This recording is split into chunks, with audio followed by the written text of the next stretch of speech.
Saw it online on Facebook.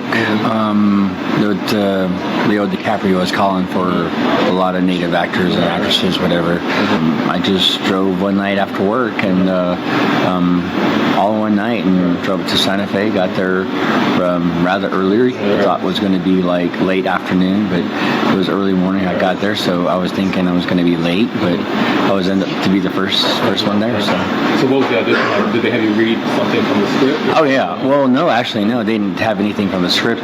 They had some improvs that they wanted us to do, just right on the the cold set, cold scene, just to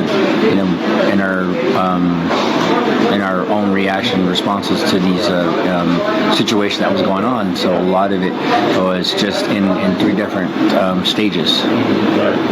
Did you know how grueling the shoot was going to be at that point? Did they warn you? No. And back then, I didn't really know where it was going to be filmed, let alone did I even know that if I even got it then.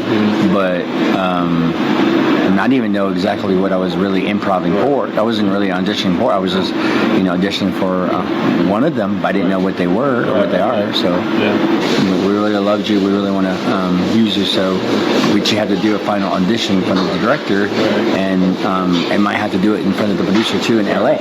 So I just went out and did that, and it seemed to work out well. I mean, I had to fly to Canada to go do the final audition in front of the director, and just to get the part for him to tell me that I had the part. Yeah.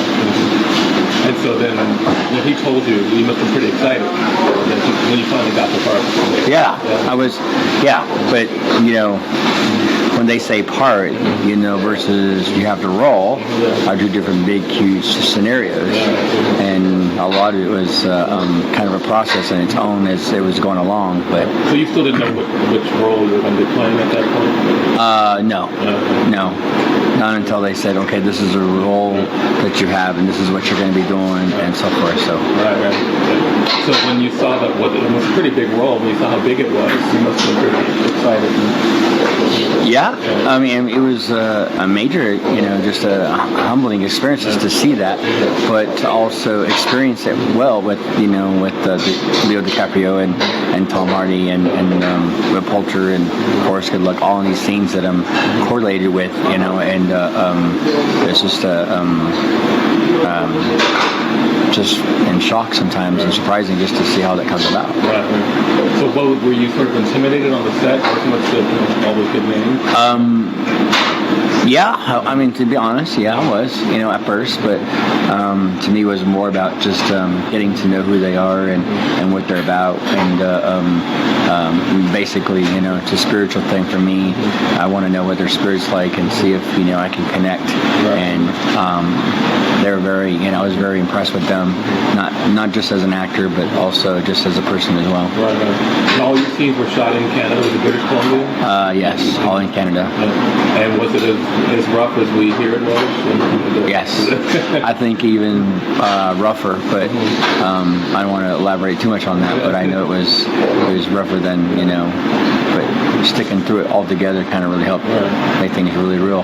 What was the toughest part there, the physical aspects of it? The toughest part? Yeah. Probably dealing with the cold and, all of that. So. And I know you were playing Pawnee, but you're not Pawnee. No, I'm Navajo. Is that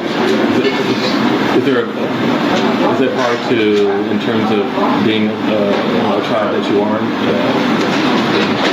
Was it hard? Portraying. Because I wanted to do the service of the tribe and the nation right. I wanted to do them honorably. I wanted to do them respectfully, not tearing up the words or the language or anything like that. So what's next for you? I mean, you're going to give up your day job and go to Hollywood? I probably won't give the day job right away yet, but maybe someday soon, depending on just what comes up next for projects and stuff like that. Right. But I think I'm leaving a lot of that up to my publicist and my manager, my agent, and I think they're doing such a remarkable job. I mean, they've been such a godsend and a blessing, and it's a prayer because they came at the right time, and for the right purpose for their heart, whatever. So I'm so grateful for them. Right.